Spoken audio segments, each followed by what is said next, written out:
Well, I think it's pretty safe to say that tonight is a really tough night. It is so tough, in fact, that Bernie Sanders has canceled his speech. So the speculation there is that he is thinking about what his next step is going to be, and he, quite frankly, might be withdrawing from the race and starting to champion Joe Biden as the nominee for the Democratic Party. Now, remind you, Tulsi Gabbard is still technically in the race, but she hasn't been winning delegates. And so, in some ways, they have been totally ignoring her. Hillary Clinton actually came out and said the other day that there was no more women in the race, which is not true. Tulsi Gabbard is still technically in the race. But when it comes to projecting who is going to be the nominee for the Democratic Party, which officially happens at the convention in July, I think it is safe to say that she's probably not going to be it. So if Bernie Sanders concedes and says, I'm just handing it over to Joe, then I think we can all safely say Joe Biden is the nominee for the Democratic Party. So what does this mean? Now, for me personally, I'm the type that says I will not vote for Joe Biden. I will not vote for that guy because in my mind, it takes us farther back than we have made progress. The issue is right now is we are in the middle of a movement. People are suffering. People want to see change. We are living in an oligarchy. The United States is becoming a banana republic. The middle class is being decimated. The wealthy are getting wealthier. And it's because of these economic type of collapses that we've seen continually happen. We saw one in 2008. Yesterday, Monday at the stock market was a big calamity. And what happens during those times, because we live in a capitalist society, is that you need capital in order to make inroads, in order to get ahead. And if you've got extra cash on hand because you're wealthy, then you're able to snatch up stocks when they're low. You're able to snatch up homes when they're foreclosed on or when the market is down. You're able to get your hands on the investments that are necessary with the capital that you have in order to get yourself ahead. Meanwhile, when you're able to snatch up stocks for really cheap, when you're able to snatch up homes for really cheap, that means somebody else suffered.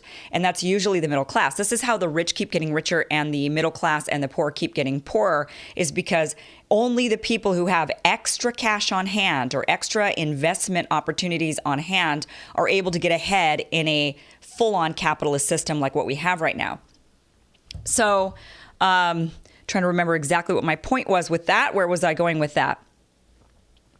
Well, okay, Joe Biden, I remember this has been, it's a devastating night watching the news. Joe Biden, or I'm pulling a Joe Biden right now, right? I'm losing my mind. Sorry, that was a horrible joke. That is not nice. It is not nice to make fun of somebody for having cognitive decline, because it unfortunately will happen to many of us. It's happening to many of our loved ones. And it is not something to joke around about, but it's also not something we should be electing into the highest office of the land. So Joe Biden, if we go with another establishment Democrat, the problem is that all of the inroads that we've made as in the progressive movement will be undone because people will become complacent. They will sit there and they will say, oh, we beat the big orange monster, and now that we defeated him, we can all rest easy. And people stop and they don't realize that their lives are being decimated by the oligarchy, by the banana republic that has been instilled into the government by both parties, Republican and Democrat. All of them are in on this. They're all in on this corporate corruption. In fact, Joe Biden, so let's just take a look. This was a leaked list that came from Axios. They were saying that there was some insiders that claimed who Joe Biden is speculating to be placing into his cabinet. And this is what I mean by both sides are part of this oligarchy. Some of the high-profile possibilities that Joe Biden is looking into for certain jobs. Look at Secretary of Treasury. He's actually thinking of putting Chairman and CEO of J.P. Morgan Chase, Jamie Dimon, as the head of the Treasury. The banks, the guy who was running off with American Homes after he got a bailout. So Chase gets a huge bailout, and after they get a giant bailout, which they're supposed to take that money and lend it back to the American people to stimulate the economy, what did they do? They tightened up.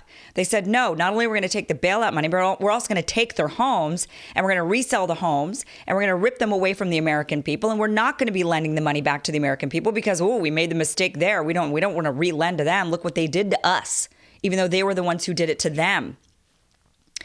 That is who he's thinking about, the head of the Treasury. He's thinking about Bloomberg to head the World Bank. Yeah, billionaires. Let's put billionaires in charge because they don't have enough money. So let's go ahead and have them rig it for their buddies. This is the crony capitalism that we are dealing with in our system, and it is on both sides. Both sides go and take Goldman Sachs executives and Chase Bank executives and billionaires, and they grease their cabinets with those people. This is why Donald Trump ran on a message of drain the swamp, and it was so popular for his base, because people on both sides of the aisle are absolutely fed up with the swampy behavior of Washington, with the crony corruption